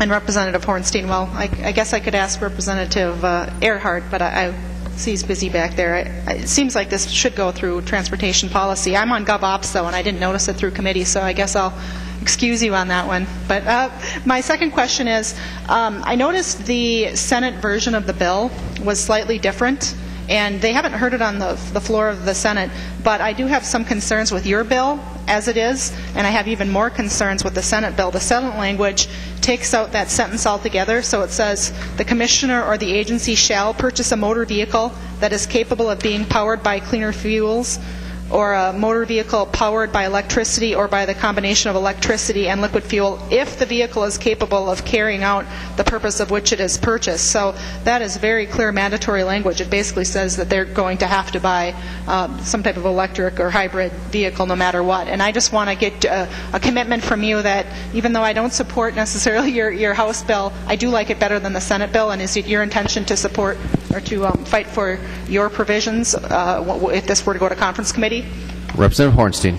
Thank you, Mr. Speaker. Representative Pepin, so what you're referring to is, and I know I'll if I didn't qualify it earlier, I'll qualify it again. Representative Drazkowski put this amendment on in the government operations. It improves the bill. It doesn't necessarily imply his support. And I do think it's a significant improvement because it talks about life cycle costs, and after all, that's what's important about electric vehicles, and it's also important for state procurement policy in the interest of taxpayer and public, how we deal with the public dollar at the state level. So for that reason, we put that amendment on, and that's clearly different than the Senate bill. Representative Pepin and I will fight for the House language because I think it's better. Any further discussion? Representative Garofalo. Thank you, Mr. Speaker and members. Briefly, for my Republican colleagues, I can understand why you come on the floor today and you see a bill and you got some warning lights on the dashboard, right? You got a bill that says electric cars or electricity-powered cars, and you see our friend Representative Hornstein is the chief author, and there's lots of warning signs telling you that there's something wrong with this bill. But I would just encourage my Republican colleagues, it's a very short bill, it's 14 lines, to please read the bill and see what it does. And two very important points I would like to make. Right now, a gallon of gasoline is about $3.50. Back in my district, Dakota Electric, if you plug your car in, you pay the equivalent of 35 to 40 cents a gallon. So you save $3 a gallon using a plug-in versus using a traditional gasoline source. Now, is that enough to justify the higher costs? Sometimes it is, sometimes it isn't. But the important thing is, why would we exclude that information? If in the long run we can save money, and maybe there's costs that are higher in the long term, we want to have access to that information. We want to know it. The third and final thing I'd like to point out, again to my colleagues on this side of the aisle, is there's been a lot of focus on plug-ins, but if you read the bill, you'll see this also applies to vehicles that are converted to natural gas. And so if you look across the country, there is an explosion right now in conversion to natural gas for mass transit and other vehicles. Natural gas is far more likely to be domestically produced versus petroleum. It's far better for the environment, and it's much more Americanized and creates jobs. So this is something that's moving forward through the country. We are going to be converting to natural gas. Natural gas is far cheaper than traditional petroleum products. That's going to save taxpayers money. We should be encouraging this sort of stuff. We should be voting for this, and members, I would ask for your support. Thank you.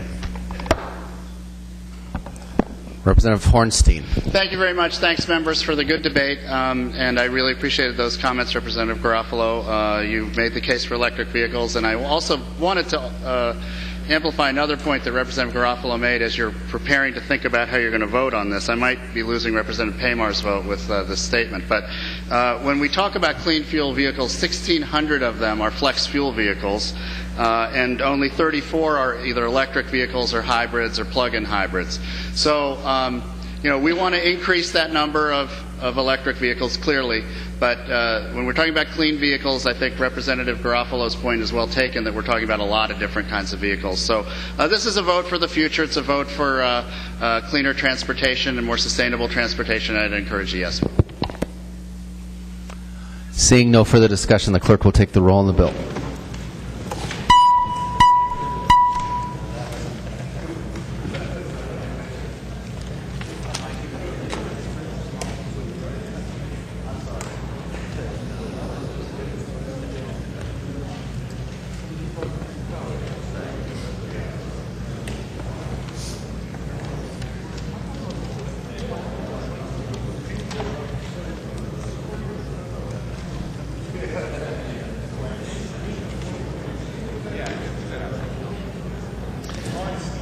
The clerk will close the roll.